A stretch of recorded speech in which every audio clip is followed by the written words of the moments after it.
morning students. So today we will revise the chapter number 1, the fun they had. First of all, we will discuss about the introduction of this chapter. The story is based on the theme how machinization is affecting our school system. किस प्रकार मशीनीकरण ने हमारे school system को पूरी तरह से effect किया है, वो इस कहानी में बताया गया है. It highlights how the school are going to be in the future. यह प्रकाश डालता है कि भविष्य में हमारे स्कूल कैसे होने वाले हैं. And also talks about the ways of futuristic teaching. और जो भविष्य में होने वाली जो पढ़ाई होगी, टीचिंग होगी, उसके क्या तरीके होंगे उसके बारे में भी इस कहानी में बताया गया है.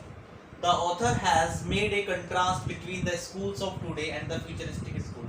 यहाँ पर लेखक ने भविष्य में होने वाले स्कूलों की और आज के स्कूलों की परस्पर तुलना की है. The author highlights that futuristic schools will no doubt provide good knowledge.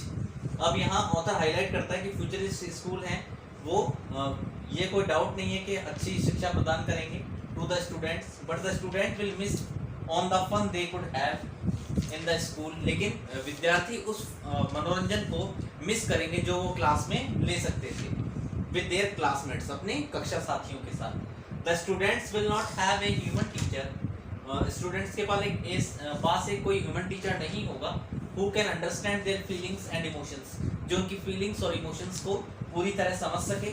Student life in the mechanical school will be mechanical, dull, monotonous.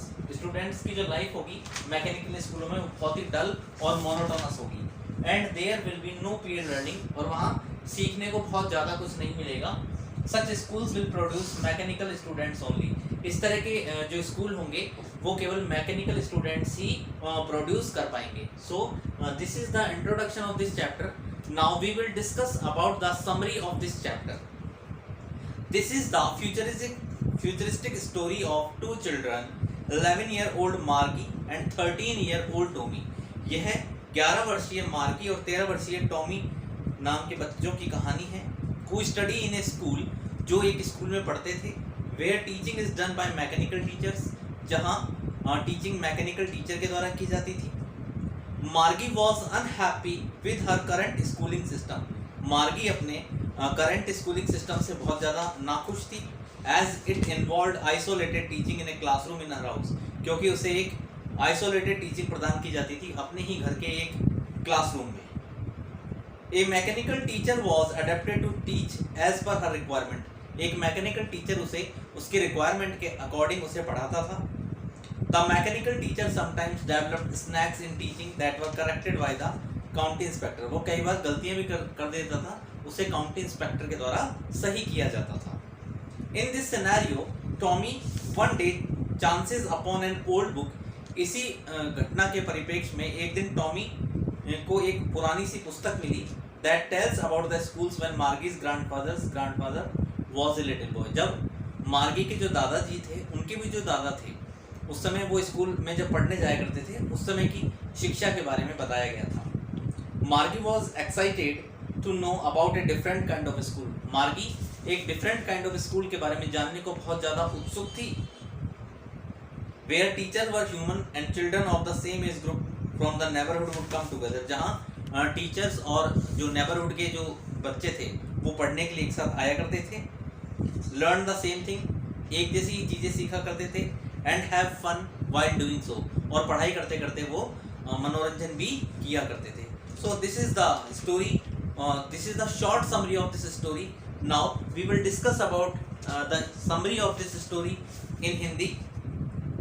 तो ये जो कहानी है the fun they had, Isaac Asimov द्वारा लिखित है कहानी. इसमें एक लड़का और एक लड़की है जिनका नाम टॉमी, लड़के का नाम, और लड़की का नाम था मार्गी. वे उन्हें पुराने समय में स्कूल से संबंधित कोई वस्तु मिल जाती है. टॉमी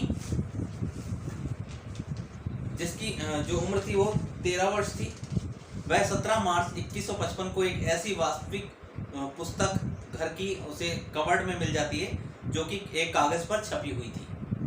यह लड़का 11 वर्ष की मार्गी के साथ उसके घर पर है. दोनों एक साथ उस पुस्तक की ओर देखते हैं. ये जो किताब थी वास्तव में बहुत पुरानी थी और पेज उसके बिल्कुल पीले पड़ चुके थे और काफ़ी सलवटें पड़ चुकी थी. इस तरह से की जो पुस्तकें थी 2155 के साल में कहीं नहीं है. इस समय टेलीविजन की स्क्रीन चल रहे हैं, इन टीवी सेट्स पर लाखों पुस्तकें समा सकती हैं। तो टॉमी देखता है कि उसको ये किताब बिल्कुल अनयूजुअल लगती है। तो मार्गी को याद आता है एक बार उसके दादाजी ने बताया था कि उसके दादाजी के जो दादा का जमाना था उसमें किस प्रकार कहानियां पन्नों पर छपती थी। टॉमी को ये किताब बेकार लगती है क्योंकि कंप्यूटरों के विपरीत उसमें ये नए शब्द नहीं देख सकते हैं। और जब एक बार उन्हें कोई पढ़ चुका होता है, टॉमी कहता है कि स्कूल के विषय में पढ़ते समय भी यही स्थिति होती है। मार्गी को स्कूल से बहुत नफरत थी क्योंकि वह समझ नहीं पाती थी कुछ लोग इसके विषय में लिखते क्यों हैं। और जो मैकेनिकल जो टीचर था वो भूगोल सीखने में समस्याओं का सामना करती थी। वह काला था, बड़ा था और उसके ऊपर एक स्क्रीन भी थी। क्योंकि लेकिन ये जो मैकेनिकल टीचर था वो विद्यार्थियों को पढ़ाता था और उन्हें अभ्यास के लिए प्रश्न भी देता था। तो उनके घर के विशेष कक्ष में भी उनसे एक प्रश्न पूछता था, लेकिन कभी कभी ये कुछ क्षणों में अंकों की गणना भी कर सकता था, यानी कि वो पूरी तरह से कंप्यूटर के द्वारा पढ़ाई करती थी। अब मार्गी को उस अकेले सुनसान स्थान में पढ़ने से काफ़ी घृणा थी। उसे जो गृह कार्य था या लघु परीक्षण पत्र जो उसे शॉर्ट में समरी वाले टेस्ट या ऑब्जेक्टिव टाइप क्वेश्चन के जो टेस्ट पेपर मिलते थे उसे वो भी उसे सबमिट करने होते थे। तो इन चीज़ों से उसे काफ़ी नफरत थी। तो वो जो पढ़ाई उसके घर पर होती थी उससे उसे काफ़ी बोरिंग फील होता था।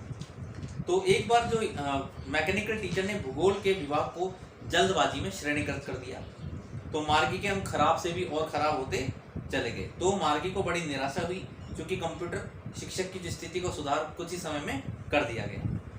तो टॉमी मार्गी को पुराने स्कूल के बारे में बताता है। तो जब टॉमी को वो किताब मिलती है पुरानी वाली, तो वह मार्गी को बताता है कि पुराने ज़माने में स्कूल कैसे होते थे। तो टॉमी बताता है कि उसे एक ऐसी पुस्तक मिली जो उनके समय के स्कूल के बारे में नहीं बल्कि शताब्दियों पहले के स्कूल के बारे में बताया गया है। तो उन्हें पता लगता है पहले विद्यार्थियों को पढ़ाने के लिए शिक्षक होते थे जो उन्हें गृह कार्य देते थे, उनसे प्रश्न पूछते थे और वहाँ एक विशेष प्रकार का भवन होता था जहाँ सभी प्रकार के बच्चे पढ़ने के लिए जाते थे। यदि वो एक जैसी आयु के होते थे तो वो एक जैसा ही ज्ञान प्राप्त करते थे। पहले तो मार्गी को यह नहीं समझ आया कि किस प्रकार कोई व्यक्ति शिक्षक हो सकता था, लेकिन सभी विद्यार्थियों को एक जैसा ज्ञान कैसे दिया जा सकता है। तो उसकी माँ उसे बताती है शिक्षा प्रत्येक विद्यार्थी के मस्तिष्क में समा जानी चाहिए, ऐसी ही शिक्षा हमें प्रदान करनी चाहिए। तो उसके विचार से यह स्कूल उसके लिए एक प्रकार का हास्यास्पद था, यानी मनोरंजक था और इसके बारे में और अधिक अध्ययन करना चाहती है। तो टॉमी और मार्गी का स्कूल जाने का समय हो जाता है।